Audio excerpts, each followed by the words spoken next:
Kerala football ഫോറത്തിലേക്ക് ഏവർക്കും സ്വാഗതം. ചില വീഡിയോസ് വെച്ചേ അങ്ങനെ കമന്റ് ബോക്സിൽ ഒരു കമന്റ് കണ്ടിരിക്കുകയാണ്. ബ്രോ എന്ത് പറ്റി കേരള ബ്ലാസ്റ്റേഴ്സിന്റെ വിവരങ്ങൾ വരെ ഉണ്ടോ എന്നാണ് ചോദിച്ചിരിക്കുന്നത്. അപ്പം അതുകൊണ്ട് ഒരു വീഡിയോ വേണ്ടി ഒന്ന് തീരുമാനിക്കുകയാണ്. ഒരു ഒന്നല്ല ഒത്തിരി വീഡിയോ വേണ്ടി വെച്ചാണ്ട് ഞാൻ താമസിച്ചു എന്ന് എനിക്കറിയാം. ചില വേറെ ഒന്നുമില്ല, കേരള ബ്ലാസ്റ്റേഴ്സിന്റെ വില എന്താണെന്നുള്ള കാര്യം പുറത്തു വന്നിരിക്കുകയാണ്. വെച്ചാൽ കേരള ബ്ലാസ്റ്റേഴ്സിന്റെ വില നമ്മൾ അറിഞ്ഞാണ്. അവർ 200 കോടിയാണ് പറഞ്ഞെങ്കിൽ പോലും അതിനുശേഷം ആ ഒരു വില കുറച്ച് 150 കോടി വെച്ചപ്പോൾ ഒരു അത്ഭുതമാണെങ്കിൽ പോലും കേരള ബ്ലാസ്റ്റേഴ്സിന് വാങ്ങാൻ വേണ്ടി IBS സോഫ്റ്റ്വെയർ കമ്പനി മുന്നിലുണ്ടായിരുന്നെങ്കിൽ പോലും അവർ പറയുന്ന തുക 60 കോടി മുതൽ 80 കോടി മുതലാണ് അവർ പറയുന്ന തുക.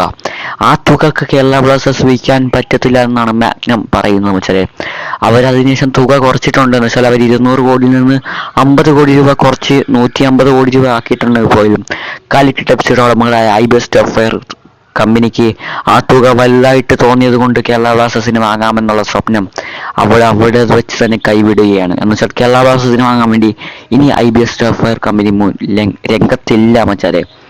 അപ്പം കേരള ബ്ലാസ്റ്റേഴ്സിന് വാങ്ങാൻ വേണ്ടി അദ്ദേഹം വേറെ വീഡിയോ ആണ്.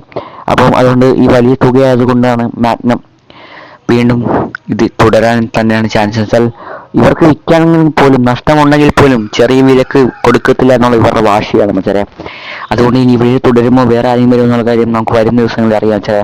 അപ്പം മറ്റൊരു ബൈ ഫുട്ബോൾ.